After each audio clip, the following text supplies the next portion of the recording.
Sekarang ini udah banyak banget orang yang menerapkan gaya hidup minimalis. Tapi sebenarnya minimalis itu apa sih? Assalamualaikum, hai semuanya, apa kabar? Semoga sehat-sehat ya, amin. Gimana nih cuaca di situ? Kalau di Jogja masih musim penghujan nih. Ngomongin soal gaya hidup minimalis, sebetulnya aku sendiri masih harus banyak belajar. Dan apa yang mau aku ceritain di sini juga merupakan rangkuman dari berbagai sumber. Mungkin tampilan videonya akan sedikit beda dari biasanya, karena di video-video tentang minimalis ini akan lebih banyak berisi tentang penjelasan. Karena aku sendiri masih dalam tahap belajar, jadi jika ada yang keliru dari apa yang aku sampaikan, boleh banget dikoreksi di kolom komentar, supaya kita semua bisa sama-sama belajar ya. Awalnya, kata minimalis adalah tentang desain arsitektur yang dimulai pada awal abad ke-20, yaitu sekitar tahun 1920. Ini adalah gagasan desain dengan menghapus bagian-bagian yang tidak perlu, hingga hanya meninggalkan elemen-elemen pentingnya saja. Pernyataan terkenal untuk desain minimalis berasal dari seorang arsitek bernama Ludwig Mies van der Rohe dari Jerman, yaitu less is more. Kemudian, moto lainnya datang dari seorang desainer Buckminster Fuller, yaitu doing more with less. Desain minimalis dipengaruhi oleh gerakan seni The Style atau The Style, arsitek van der Rohe, dan desain tradisional Jepang. The Style adalah sebuah gerakan artistik di Belanda pada tahun 1917 sampai sekitar awal 1930-an. Gerakan ini meliputi pelukis, pematung, arsitek, dan juga desainer. Gerakan ini mendorong kesederhanaan dan abstraksi. Itu tadi tentang minimalis yang berkaitan dengan desain. Jadi, mungkin kita sering dengar atau lihat rumah dengan gaya minimalis, interior atau isi rumah yang disebut minimalis. Semuanya itu merujuk pada pengertian dan sejarah yang barusan kita obrolin. Pendeknya, tentang fisik bangunan atau barang. Lalu, apa yang disebut gaya hidup minimalis? Apakah orang yang rumahnya harus mengikuti gaya arsitektur minimalis tadi? Atau isi rumahnya warnanya harus putih semua? Atau warna yang senada? Ternyata enggak. Gaya hidup minimalis memang bisa berkaitan dengan gaya desain arsitektur minimalis, tapi bisa juga nggak berkaitan sama sekali. Nah, apakah orang yang disebut hidup minimalis adalah yang hanya punya beberapa barang aja? Ternyata bukan juga. Yuk kita bahas bareng-bareng.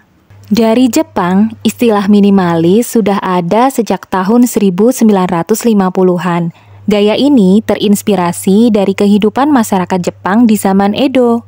Di Amerika Serikat, gaya hidup minimalis mulai populer setelah krisis ekonomi global di tahun 2008, di mana lebih dari 5,5 juta penduduk kehilangan pekerjaan. Mereka mulai mengurangi belanja, menggunakan barang yang sudah ada, membuat DIY, bahkan saling menyewa atau meminjam barang. Konsep hidup minimalis semakin populer sejak Marie Kondo merilis buku berjudul The Life-Changing Magic of Tidying Up pada tahun 2010. Ia membagikan metode KonMari atau cara hidup bersama benda yang memicu kegembiraan, yang dikenal dengan istilah Spark Joy. Namun setauku, Marie Kondo sendiri belum pernah menyatakan bahwa dirinya adalah seorang minimalis.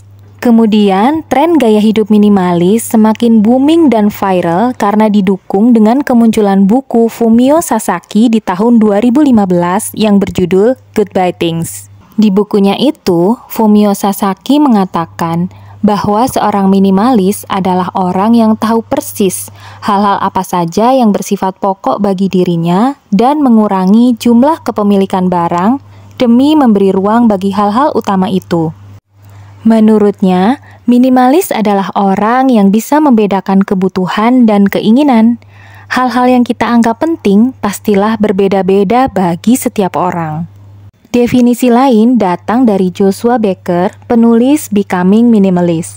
Menurutnya, minimalis adalah tentang mendapatkan apa yang membuat kita bahagia dan menghilangkan apa yang tidak. Seperti hidup sederhana, kita hidup dalam kualitas, dan tidak banyak yang kita butuhkan. Kemudian, menurut Break the Twitch, minimalis adalah gaya hidup yang berfokus pada meminimalkan gangguan yang dapat menjaga kita untuk melakukan hal-hal yang benar-benar penting saja. Terakhir, aku ambilkan dari The Minimalist. Mereka berdua mengatakan bahwa minimalisme adalah alat untuk membuang kelebihan hidup demi fokus pada hal-hal penting, sehingga kita dapat menemukan kebahagiaan, kepuasan, dan kebebasan. Bebas dari rasa takut, bebas dari kekhawatiran, bebas dari kewalahan, bebas dari rasa bersalah, bebas dari depresi, bebas dari jebakan budaya konsumerisme. Pendeknya, kebebasan nyata. Itu dia sedikit tentang sejarah dan beberapa definisi gaya hidup minimalis dari beberapa ahli.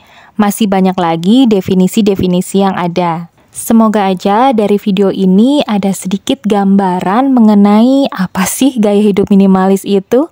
So, sekian dulu video kali ini. Insya Allah ketemu lagi di video tentang gaya hidup minimalis selanjutnya. Daftar videonya bisa dicek di playlist juga ya. Semoga bermanfaat. Wassalamualaikum.